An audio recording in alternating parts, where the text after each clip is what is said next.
Hello everyone, आप सभी का स्वागत है आल स्टडी वाला यूट्यूब चैनल पर। आप सभी कैसे हैं? उम्मीद करते होंगे बढ़िया होंगे, जबरदस्त होंगे। तो सभी लोग क्लास में फटाफट सभी लोग जुड़ जाएंगे और क्लास को शेयर कर देंगे। जहां पर भी शेयर कर सकते हैं वहां शेयर कर दीजिए। व्हाट्सएप, इंस्टा, फेसबुक, आपके जहां भी फ्रेंड सर्कल घूम घाम रहे हो, है ना, उनको पकड़ लिए कि क्लास स्टार्ट हो गया है।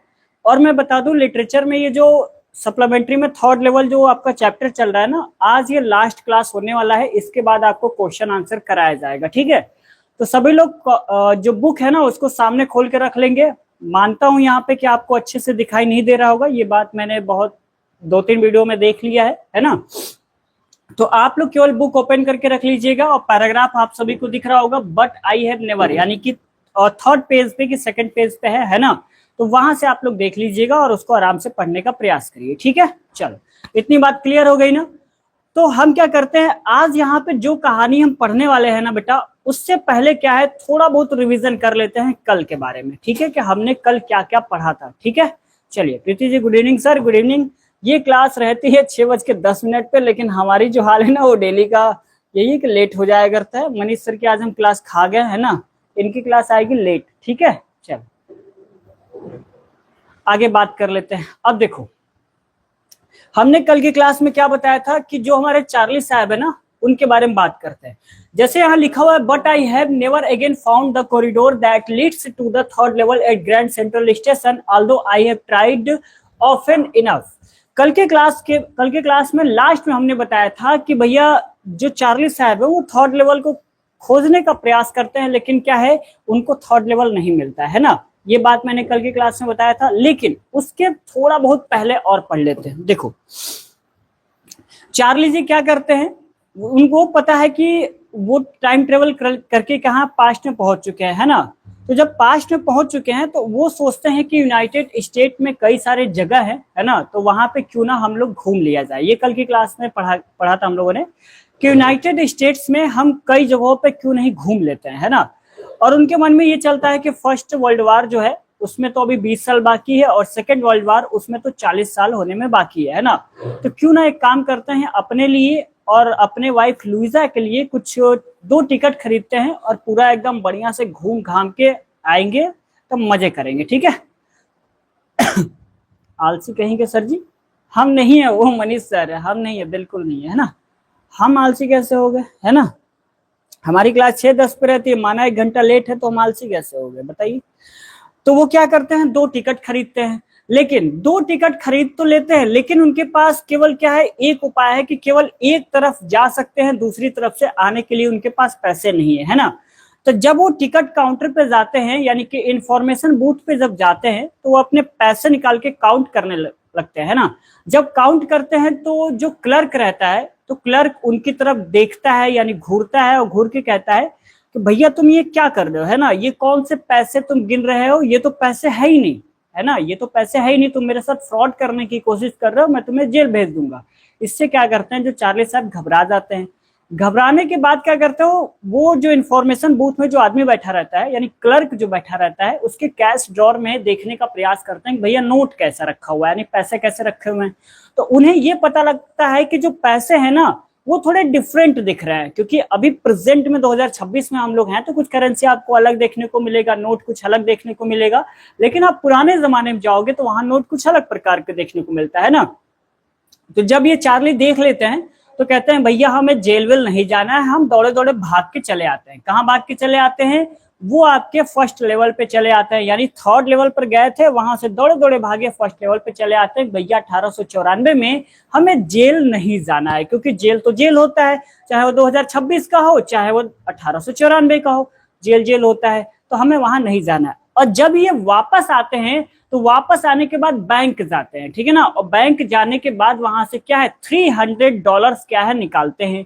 और $300 निकालने के बाद क्या करते हैं, उसको ओल्ड करेंसी में चेंज करने का प्रयास करते हैं। एक क्वाइंस डीलर से क्या है मिलते हैं और उससे क्या है ओल्ड करेंसी लेते हैं, लेकिन उनको कुछ क्या है पे करने पड़ते हैं रुपए। तो $300 उन्होंने लिया था, जिसमें से वो क्या करते हैं $100 पे कर देते हैं क्वाइंस डॉलर को, तो उनके पास बचते हैं $200। यहां तक क्लियर हो गया। ये सब करने के बाद वो क्या करते हैं, अब पूरी तरह से प्रिपेयर हो चुके हैं कहाँ जाने के लिए भैया, अब वो जाने के लिए थर्ड लेवल पे। क्यों? क्योंकि वो सारे पैसे की व्यवस्था कर चुके हैं, है ना, टिकट की व्यवस्था कर चुके हैं, तो कहाँ जाना है, थर्ड लेवल पे। तो अब बात हम क्या करते हैं, अब हम अपनी जो शुरुआत है यहां से करने वाले हैं। अभी तक क्या है, हम पिछली क्लास का रिवीजन कर रहे थे, जो कहानी मैंने आपको पिछले क्लास में बताई थी वो मैं आज रिवीजन करवा दिया। यहां तक क्लियर? चलो, तो सभी का बहुत बहुत स्वागत है। अंशिका जी आपका भी स्वागत है। सनी कुमार, जय हिंद सर, जय हिंद। सभी का बहुत बहुत बहुत स्वागत है। क्लास में आराम से आ गए हैं, लेक्चर को लाइक कर दीजिएगा और शेयर कर दीजिएगा, ठीक है। चलो, अब क्या है, क्लास को स्टार्ट करते हैं, ठीक है। इतने देर से तो हम कथा सुना रहे थे कल वाला, पता नहीं आप लोग रिवीजन किए या नहीं। देखो लिखा हुआ है यहाँ पे, but I have never again found the corridor that leads to the third level at Grand central Station, है ना। इसका मतलब ये हुआ कि भैया जब वो पैसे का जुगाड़ कर लेता है ना, तो कहाँ जाने का प्रयास करता है, थर्ड लेवल पे। तो वहां से कहता है बट लेकिन आई हैव नेवर अगेन फाउंड, यानी कि मैं कभी दोबारा क्या है, पाया नहीं, मतलब खोज नहीं पाया।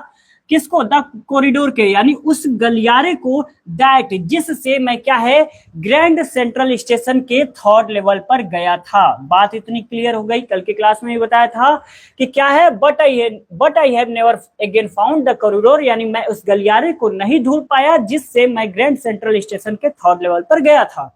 आगे लिखा हुआ है, although I have tried often enough. Although मतलब क्या होता है, हालांकि मैंने कई प्रयास किए, बहुत सारे प्रयास किए, लेकिन फिर भी मैंने उस गलियारे को नहीं ढूंढ पाया, है ना। चलो, ढिंग कचिका, वाह क्या बात है, गाना तो बहुत बढ़िया है, ढिंग कचिका है। तो मजा आ रहा होगा क्लास में, है ना। जब मजा आ रहा है तो लेक्चर को लाइक भी कर दीजिएगा, वरना जो ये ढिंग कचिका जो आप कर रही है ना, हम बजा देंगे अभी। बात समझ में आया? चलो, हमने भी गा दिया। अब लिखा हुआ है कि बहुत सारा प्रयास करता है ना। फिर लिखा हुआ लुइजा वॉज प्रेटी वरीड, यहाँ पे लिखा हुआ प्रेटी वरीड, इस पे आप लोग ज्यादा फोकस करिएगा। लिखा है Louisa was pretty worried when I told her all this and did not want me to look for the third level, है ना, any more and after a while I stopped. अब इसका मतलब बड़ा टुकड़ों में इसको समझा रहा हूं, यानी धीरे धीरे काट काट के इसको समझना है ना, अलग अलग करके सीखना है। कैसे? देखो भैया, जब थर्ड लेवल के बारे में क्या करता है, अपनी वाइफ को बताता है, वही अंग्रेजी में लिखा है लुइजा वाज प्रीटी वरीड, यानी लुइजा बहुत ज्यादा क्या है, चिंतित होती है इस बात से। जब व्हेन मतलब जब आई टोल्ड हर, जब मैं उसको क्या करता हूं, all this and did not want me to look, जब मैं उसको सारी स्टोरी बताता हूँ ना कि भैया थर्ड लेवल पर मैं गया था, वहां 2 टिकट खरीदना चाहता था, वहां पैसे की झंझट हो गई थी, हमको जेल भेजा जा रहा था, वहां से भागे भागे आए हैं, हमने $300 निकाले हैं, जिसमें से $200 मेरे पास बचे हैं, क्योंकि $100 मैंने क्या है, पे कर दिया है कॉइंस डीलर को। ये सारी बात बताने के बाद जो लुइजा थी वो काफी ज्यादा क्या होती है, प्रीटी वरीड, यानी बहुत ज्यादा चिंतित होती है। और वो समझाती है, क्या समझाती है कि भैया तुम दोबारा थर्ड लेवल पर कभी भी जाने का प्रयास मत करना और ना ही कभी भी उसको ढूंढना, ठीक है। फिर क्या होता है, and after I voile I stop, फिर उसके बाद क्या करता है, चार्ली क्या करता है, चार्ली ये सारा काम बंद कर देता है, ढूंढना उड़ना प्रयास करना सब चीज बंद कर देता है। उसके बाद क्या करता है ना, उसके बाद देखो लिखा हुआ I went back to my stamps, और उसके बाद भैया क्या करता है, अपने पुराने वाले धंधे पर उतर जाता है, मतलब कि स्टाम्प कलेक्ट पहले करता था, वही काम वो फिर से करने लग जाता है। लेकिन मैंने कल बताया था कि आज के इस क्लास में आपको इतना मजा आएगा ना कि पूछिए नहीं। मतलब जिस स्टूडेंट ने मेरी पहली क्लास से लेकर आज ये लास्ट क्लास होने वाली है, अभी तक इस कहानी को बहुत अच्छे से और ध्यान से पढ़ा है, तो वो समझ पाएगा और उसको अंदर ही अंदर क्या है, बहुत प्रसन्नता होगी कि बताओ कहानी में तो एक से एक मोड़ आ रहे हैं ना, बिल्कुल पिक्चर की तरह। देखना मजे की बात, I went back to my stamps, और क्या करता है वो ना, ये सारे काम धाम छोड़ के क्या करता है, अब वो स्टाम्प कलेक्ट करने लगता है। आपसे एक क्वेश्चन मैं पूछता हूं कि स्टाम्प कलेक्ट करने की आदत उसको कहां से लगी है, ये आप लोग कमेंट बॉक्स में बता देना, ठीक है। लिखा हुआ है but now we are both, क्या लिखा हुआ है, बट यहीं से मामला बिगड़ा हुआ है, यहीं से मामला क्या ट्विस्ट लेता है। देखो बट लेकिन now we are both looking every weekend because now we have proof that the third level is still there. अब देखो मजे की बात क्या है, नाउ मतलब क्या होता है, अब वी आर बोथ यानी हम दोनों, है ना, लुकिंग मतलब देख रहे हैं, एवरी वीकेंड मतलब सैटरडे संडे को क्या है, हम दोनों अब खोज रहे हैं या देख रहे हैं, किसको, थर्ड लेवल को नाउ वी हैव प्रूफ, अब मेरे पास क्या है, सबूत है, दैट की the third level is still here, कि थर्ड लेवल यहाँ पर है। अब बताओ हम दोनों किसकी बात कर रहे हैं? चार्ली बेचारा अब तक क्या है, केवल थर्ड लेवल ढूंढ रहा था, और जो उसकी वाइफ लुइजा थी वो कह रही थी काहे इतना परेशान हमको करते हो हैं, जब थर्ड लेवल है ये नहीं है तो तुम जबरदस्ती थर्ड लेवल किए जा रहे हो, हमारे माथा में दर्द करके रखे हुए हो, है ना, मत किया करो ऐसा काम, हमें बहुत ज्यादा आपको लेके घबराहट होती है कि थर्ड लेवल पे चले गए दोबारा वापस ना आए तो हमारा क्या होगा, है। अब देखो, अब भैया क्या है ना, जो उनकी मेहरारू है ना, यानी उनकी धर्म पत्नी जो है, यानी उनकी सखा जो है, वो अब खुद भी तैयार हो गई हैं, क्या है, चार्ली के साथ, चलो चलो अब हम भी थर्ड लेवल ढूंढेंगे।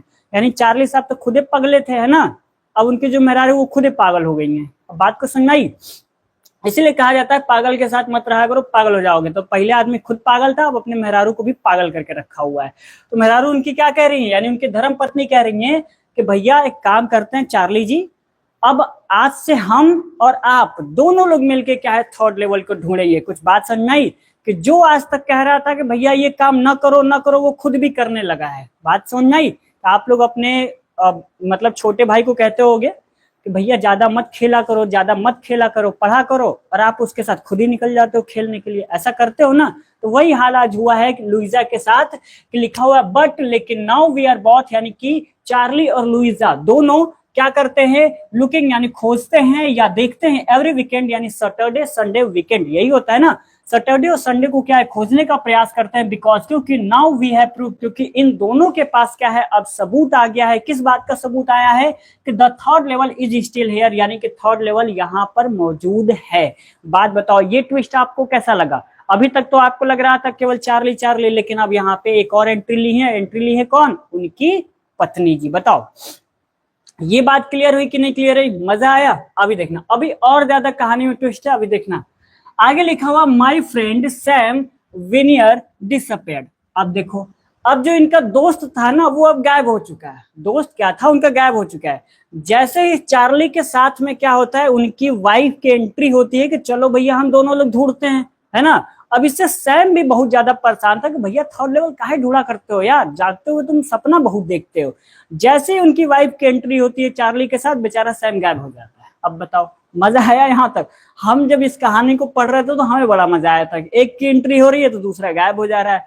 सैम बेचारा जो साइकाट्रिस्ट था यानी चार्ली का, वो क्या हो जाता है, डिसअपेयर्ड, यानी कि वो गायब हो जाता है। उसके बाद देखो क्या होता है, नोबडी न्यू वेयर, है ना, यानी कि कोई भी नहीं जानता था कि भैया सैम जो है ना वो कहां पर है, कहां चला गया, किसी को कोई जानकारी नहीं है। उसके बाद क्या होता है, but I sort of suspected, लेकिन मुझे शक है, मुझे संदेह हो रहा है। क्या हो रहा है, बिकॉज सैम्स और city boys and I used to tell him about Galesburg. जो चार्ली है ना उसको डाउट हो रहा है कि जो सैम है ना, कि वो एक शहरी लड़का है ना, क्या है, वो एक शहरी लड़का है, और मैं उसको हमेशा क्या है गेल्सबर्ग के बारे में बताया करता हूँ, गेल्सबर्ग के बारे में हमेशा उसको बताया करता है। और आपको मैंने पिछले क्लास में बताया था कि गेल्सबर्ग एक अपने आप में एक बहुत पीसफुल जगह है, जहाँ पे आपको बहुत ज्यादा अच्छे अच्छे घर देखने को मिलेगा, है ना, और वहां पे लोग बैठ के सिगार पीते थे, पार्क में एक दूसरे से बात करते थे। तो वो हो सकता है कि उसके दिमाग में ये सारी चीजें बैठ गई होंगी, है ना।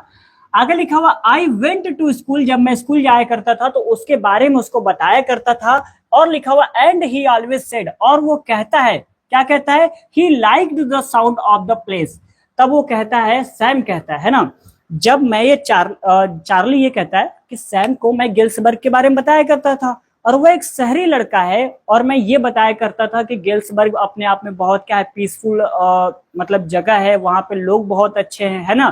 तो हो सकता है कि शायद वो क्या है गेल्सबर्ग चला गया हो, है ना, गेल्सबर्ग चला गया हो। और क्या है, एंड ही ऑलवेज, और जो सैम था ना वो कहता है, क्या कहता है, he liked the sound of the place, मुझे वो जो जगह है ना वो बहुत जगह अच्छी लगती है, वहां की जो हर एक चीजें मुझे बहुत ज्यादा भाती है, यानी कि बहुत अच्छा लगता है। ये कौन कह रहा है, सैम कह रहा है, चार्ली से कह रहा है, ठीक है। आगे लिखा हुआ है एंड और that's where is all right, और ये बात सच, और ये बात क्या है, सच भी है इन 1894, और ये बात सत्य भी है क्योंकि 1894 की बात की जा रही है, ठीक है। यहां तक क्लियर हो गया। आगे लिखा हुआ बिकॉज, क्योंकि one night fusing with my stamp collection. अब देखना, सैम गायब हुआ है ना, तो अब क्या है, जो लुइजा है और चार्ली, ये दोनों क्या करते हैं कि सैम को ढूंढने का प्रयास करते हैं। अब देखो कहानी के माध्यम से सुनते हैं, थोड़ी देर के लिए इस पर ध्यान देना बंद करते हैं। अब जो सैम गायब हुआ है ना, तो चार्ली जो है वो ढूंढने का प्रयास करता है। किसको? सैम को ढूंढने का प्रयास करता है। तो उसको जब प्रयास करता है तो उसमें एक शब्द लिखा हुआ है फ्यूजिंग। क्या लिखा हुआ है? फ्यूजिंग। फ्यूजिंग का मतलब होता है ढूंढना। क्या होता है? ढूंढना। अब देखो भैया क्या ढूंढ रहा है, कैसे वो उसको वापस लाएगा कि नहीं लाएगा, कहां पर गया है, ये सारी चीजें आपको धीरे धीरे पता लगेंगी। कैसे? लिखा हुआ बिकॉज वन नाइट, यानी कि एक रात की बात है। फ्यूजिंग यानी कि कुछ ढूंढने का प्रयास कर रहा है। कौन? Charlie. With my stamp collection. अब जो ग्रैंडफादर ने जो स्टाम्प कलेक्ट करके रखे रहते हैं ना, उसमें से कुछ ढूंढने का प्रयास करता है एक रात। कौन ढूंढने का प्रयास करता है? चार्ली। अब क्या ढूंढ रहा है उसको हम आगे बता रहे हैं, ठीक है? यहां तक बात क्लियर हो गई। जैसे ही क्या होता है कि सैम गायब होता है, तो इन लोगों को डाउट होता है कि भैया वो शहरी लड़का है और मैं उसको गेल्सबर्ग के बारे में हमेशा बताया करता था कि गेल्सबर्ग ऐसा था वैसा था, है ना, और उसको गेल्सबर्ग बहुत अच्छा भी लगता था, तो हो सकता है वहां चला गया हो। इसके लिए क्या करता है कि जो स्टाम्प कलेक्ट किए होते हैं उसके दादाजी ना, उसमें से कुछ ढूंढने का प्रयास करता है कि लाओ शायद कुछ इसमें से मिल जाए, है ना, तो मैं ढूंढ लूं। अब देखो आगे लिखा हुआ है यहाँ पे आई फाउंड, है ना, well do you know what a first day cover is. जब वो स्टाम्प कलेक्शन में से क्या है कुछ ढूंढने का प्रयास करता है तो उसे एक चीज मिलता है, और उस चीज का क्या नाम है? लिखा हुआ आई फाउंड, यानी पाता है। क्या पाता है? Well do you know what a first day cover. वो क्या पाता है? फर्स्ट डे कवर को पाता है और बोलता है क्या तुम जानते हो फर्स्ट डे कवर क्या है? बताओ, क्या तुम जानते हो कि फर्स्ट डे कवर क्या है? और वो जब स्टाम्प कलेक्शन में से ढूंढता है कुछ, तो उसको क्या मिलता है? फर्स्ट डे कवर मिलता है। फिर वो बोलता है क्या है लुइजा से, क्या तुम जानते हो फर्स्ट डे कवर क्या है? तो देखो फर्स्ट डे कवर समझने के लिए बहुत बढ़िया से एक चीज जानने का प्रयास करो, है ना।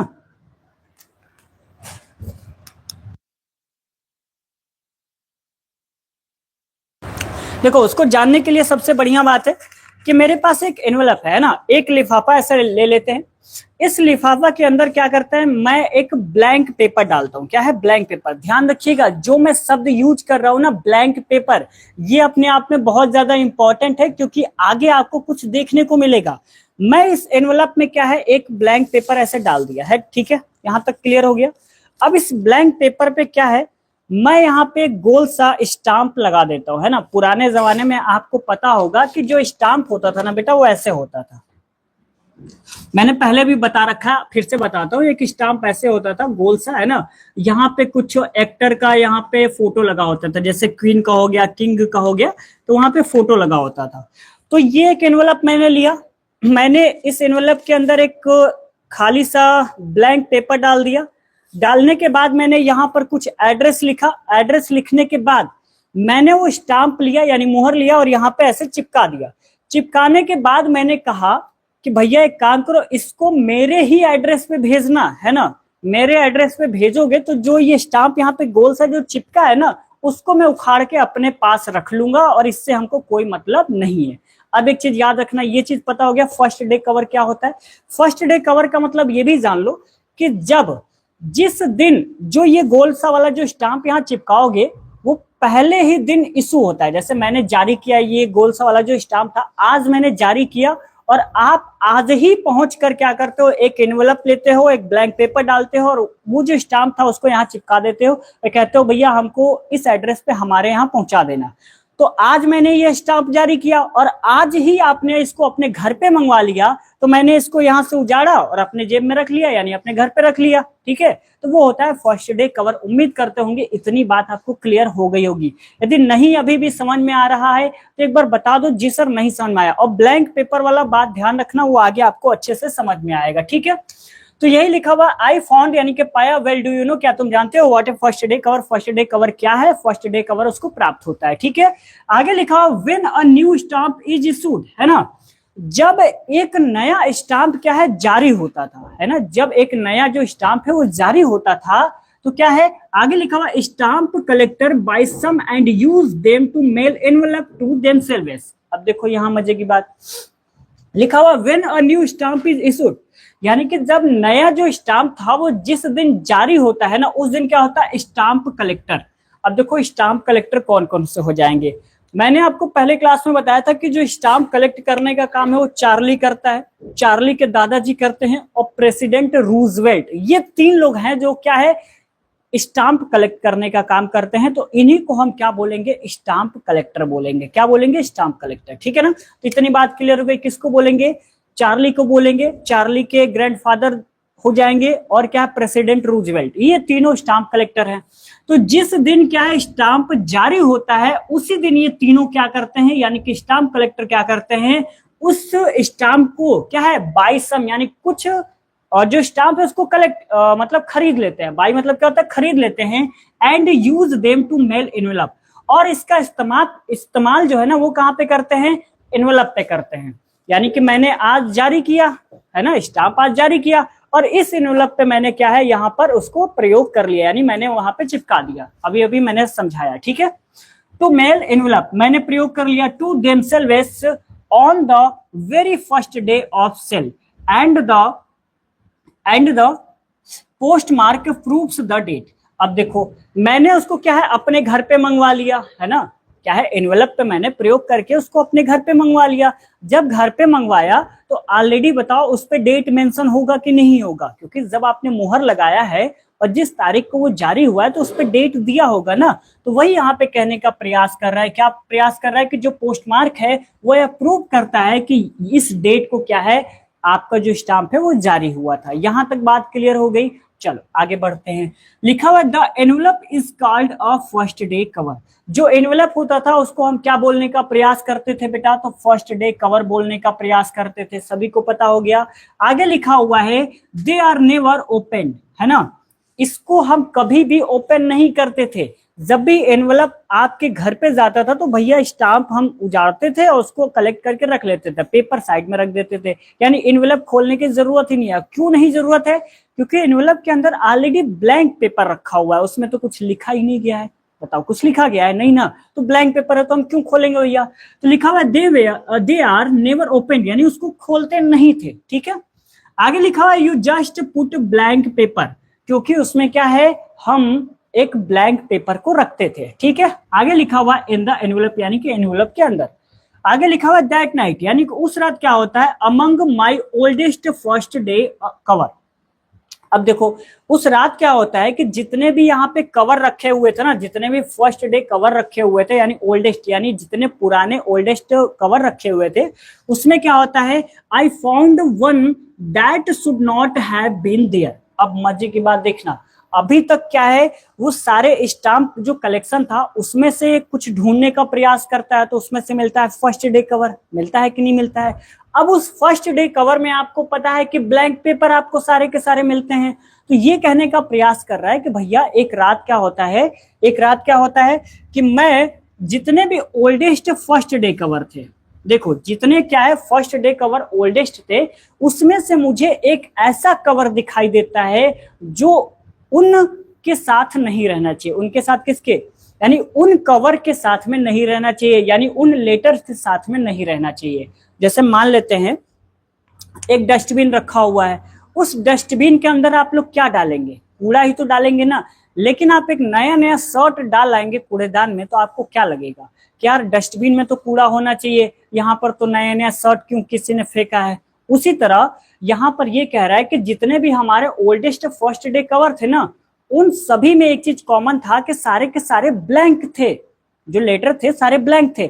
लेकिन यहाँ पर एक ऐसा लेटर उसको मिलता है जो ब्लैंक नहीं था, यानी कि उसमें कुछ क्या है, कुछ लिखा हुआ था। इतनी बात क्लियर हो गई कि नहीं क्लियर हो गई, बताओ। अभी भी किसी को डाउट है तो मेरे को बता सकता है, क्योंकि यहाँ पे बहुत ज्यादा उलझन वाली प्रॉब्लम है ना, क्योंकि इसको आप पढ़ोगे तो बहुत आसानी से समझ में नहीं आएगा। ठीक है, क्योंकि उसको ढूंढने का प्रयास कर रहा है, 2-2 बार वो लेटर को ढूंढा है, तब जाके उसको मिला है कि भैया एक ऐसा लेटर मिलता है जिसमें क्या है, वो ब्लैंक पेपर नहीं है, उसमें बहुत कुछ लिखा हुआ है। ठीक है, चल यहां तक क्लियर हो गया। आगे लिखा हुआ बट देयर इट वॉज, लेकिन क्या है, लेकिन वह वही था, है ना, क्या लिखा हुआ है यहाँ पे, दैट नाइट यानी उस रात, एमंग माई ओल्डेस्ट फर्स्ट डे कवर, यानी कि जितने पुराने फर्स्ट डे कवर थे उसमें से मुझे एक ऐसा कवर मिलता है जो वहां पर नहीं होना चाहिए लेकिन वो वहीं पर था। ठीक है, चलो, बट देयर इट वॉज, लेकिन वो वहीं था।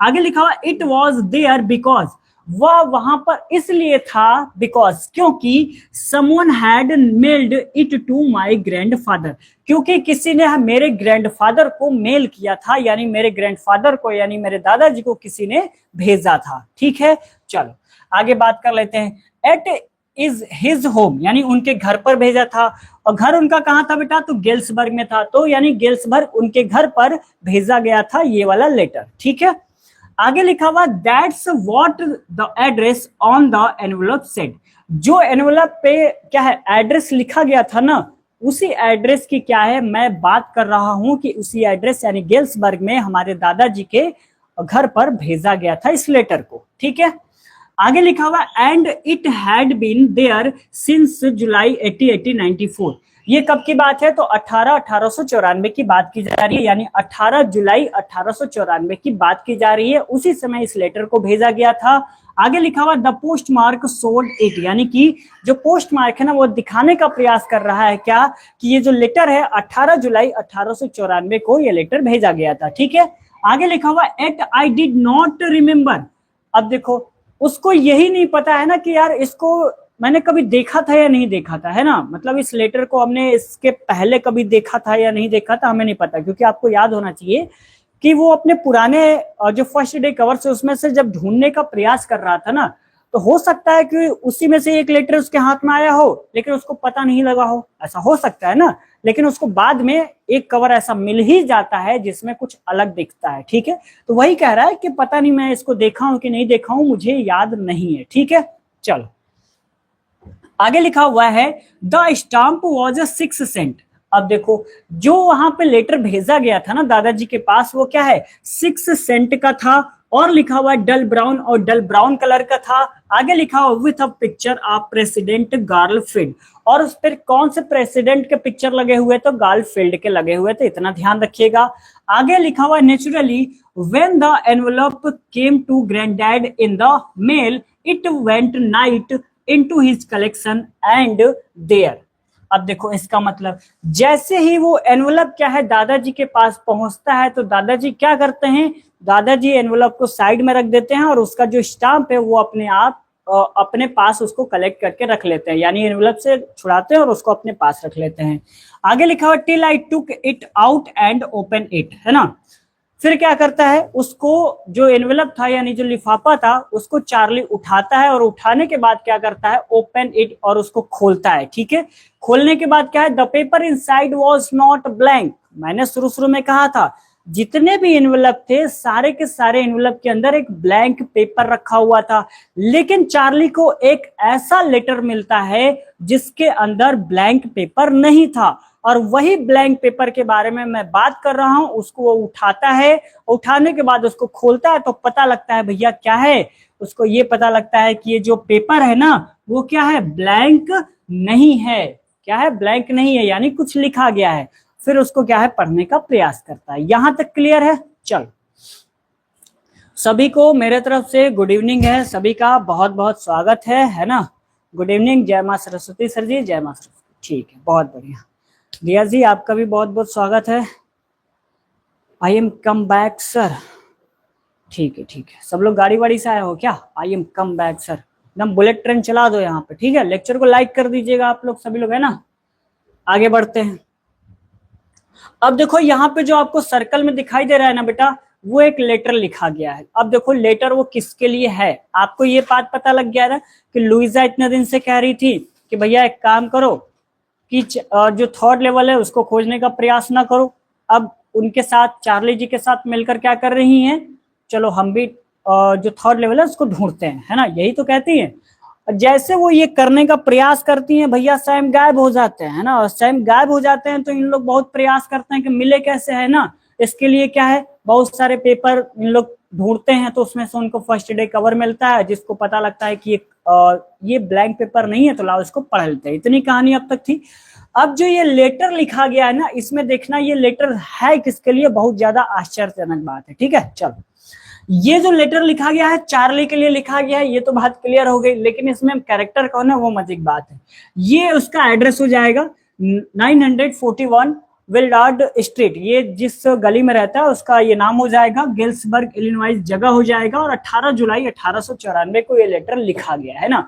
यानी कि सैम, मैं बता दूं, सैम वो ऑलरेडी 3rd लेवल पर पहुंच चुका है। चलो थोड़ी सी बात बता देते हैं। सैम था, जो साइकाट्रिस्ट था यानी चार्ली था, वो गायब नहीं हुआ था, है ना, गायब नहीं हुआ था, वो 3rd लेवल पर पहुंच गया था। ठीक है, लिखा हुआ है यहाँ पे I got to wishing that you were right, है ना, दैट यू वेयर राइट।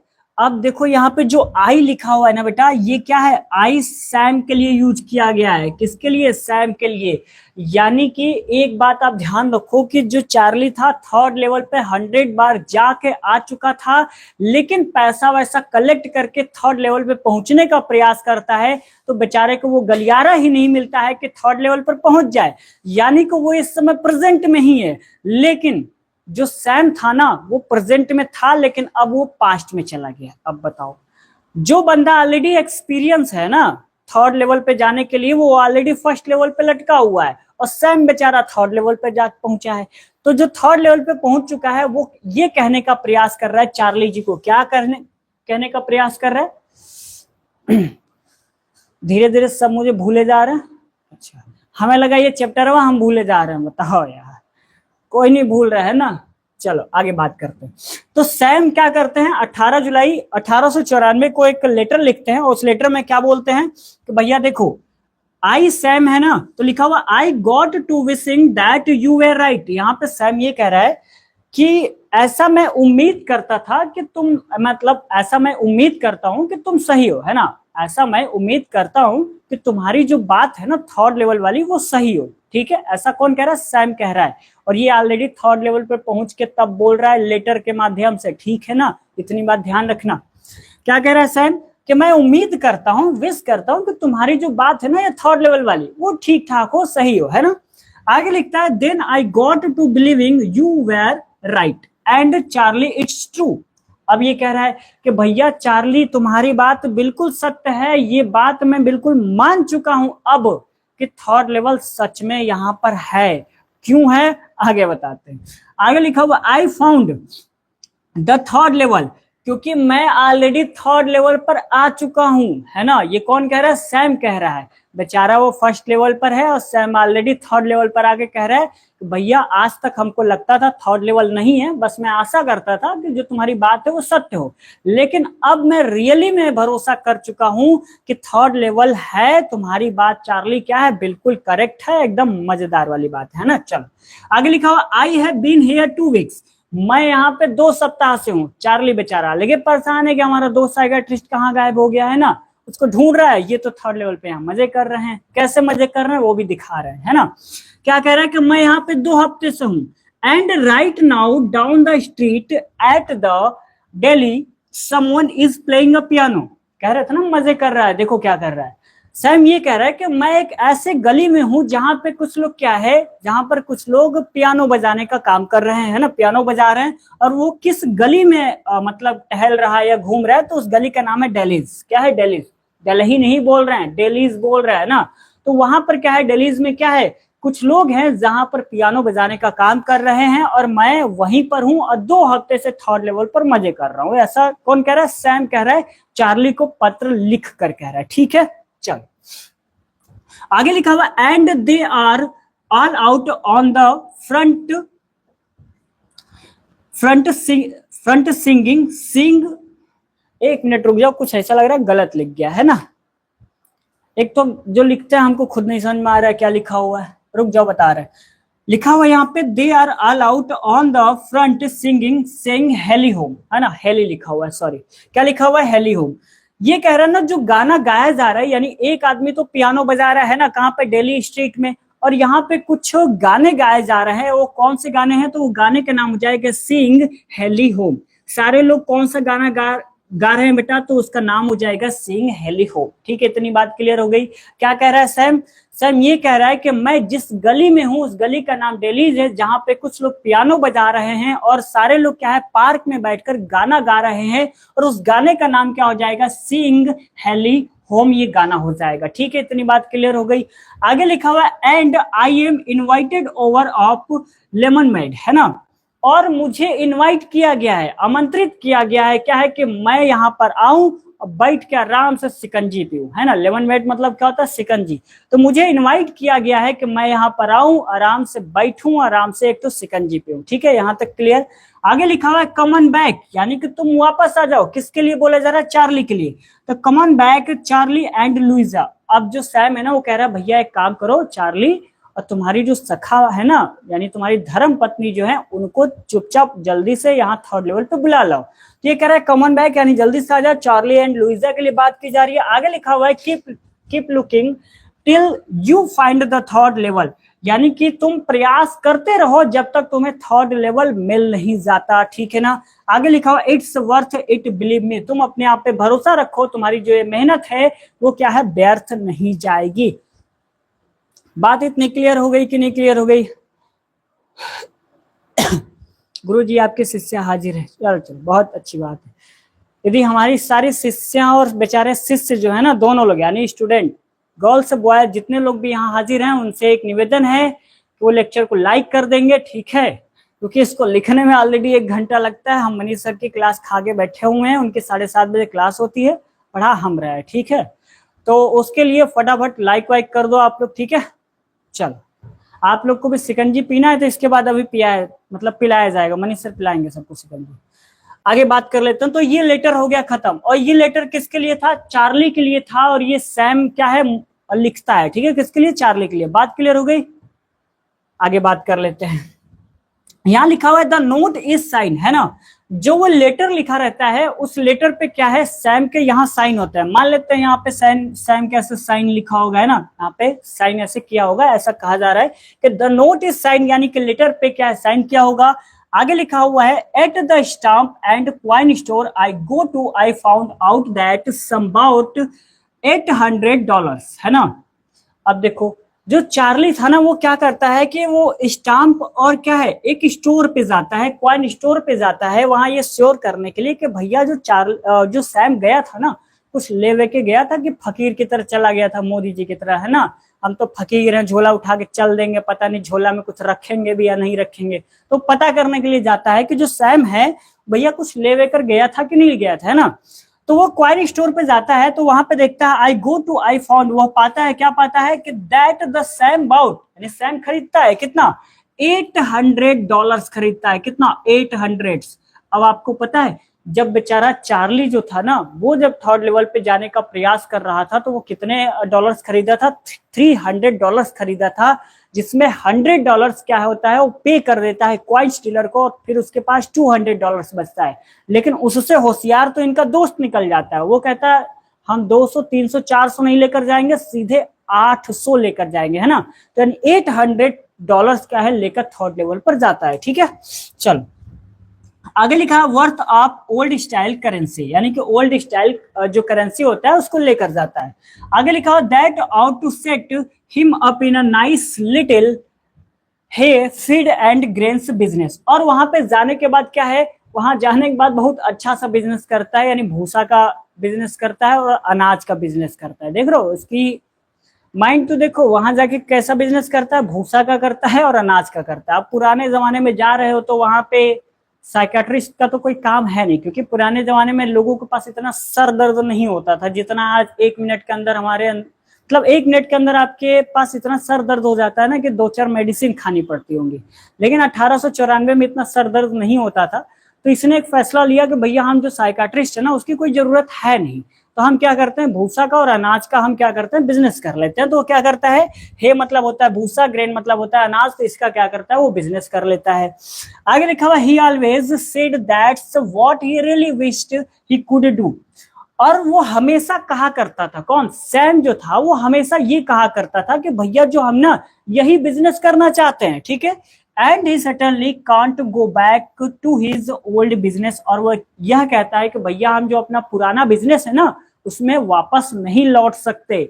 अब बताओ उसका वापस मतलब जो ओल्ड बिजनेस वो क्या था, तो आप कहोगे सर जो ओल्ड बिजनेस है ना वो साइकाट्रिस्ट है यानी मनोचिकित्सक था, तो उसमें जो है ना वो वापस नहीं जा सकता था, ठीक है, क्योंकि वो ऑलरेडी पास्ट में जा चुका है, तो पास्ट में इसकी कोई जरूरत है नहीं। आगे लिखा हुआ है नॉट इन गेल्सबर्ग इलिनॉइस इन 1894, और गेल्सबर्ग तो बिल्कुल नहीं जा सकता था, है ना। आगे लिखा हुआ the old business, old business क्या था, तो वही था साइकाट्रिस्ट वाला। आगे लिखा वाई सैम माई साइकाट्रिस्ट, यानी कि मेरा दोस्त जो साइकाट्रिस्ट है उसका काम जो था वो क्या था, वो साइकाट्रिस्ट था, लेकिन प्रेजेंट टाइम में यानी कि क्या है, जब वो टाइम ट्रेवल करके चला गया है तो वहां पर क्या है, भूसा का काम कर रहा है, बिजनेस कर रहा है, और वहां पे अनाजों का बिजनेस करने का काम कर रहा है। ये बात क्लियर हो गई। तो ये चैप्टर क्या है, पूरी तरीके से कंप्लीट हो गई है। 5 लेक्चर अब तक इसके लग चुके हैं। अभी तक आपने नहीं देखा है तो कृपया करके 5 लेक्चर देख लीजिएगा, तभी आप लोगों को ये कहानी समझ में आएगी, वरना सारा यहां से जाएगा, सारा ऐसे ऊपर ऊपर एरोप्लेन जाएगा, कुछ समझ में नहीं आएगा। यदि चाहते हो कि दिल दिमाग गुर्दा फेफड़ा में फिट रहे तो थोड़ा बहुत पढ़ लीजिएगा, और इस चैप्टर से क्वेश्चन आपके एग्जाम में देखने को पक्का मिलेगा। और जिस स्टूडेंट ने बहुत अच्छे से पढ़ रखा है ना उसका आंसर यदि मैं पूछता हूं तो आप लोग खुद से दे पाओगे, है ना, और बना बना के लिख लोगे। देखो लिटरेचर में क्वेश्चन आंसर याद वाद नहीं किया जाता, यदि आप लोगों को कहानी पता है तो उसको बना बना के लिख दीजिए, काम हो गया। और वही स्टूडेंट लिख पाता है जो बहुत अच्छे से कहानी को सुनता है। जैसे यहाँ पे लिखा हुआ है, एक क्वेश्चन लिखा हुआ है चार्लीज वाइफ नेम, है ना, चार्ली के पत्नी का क्या नाम था। अब बताओ, कोई कहानी को सुना है तो बहुत अच्छे से पता होगा, लुइजा, है ना, तो लिख दो ना Charlie wife name is Luisa, हो गया बहुत अच्छे से। आगे लिखा हुआ क्या, चार्ली की हॉबी क्या थी, तो चार्ली का हॉबी था स्टाम्प कलेक्ट करना, ये छोटा सा आंसर हो गया।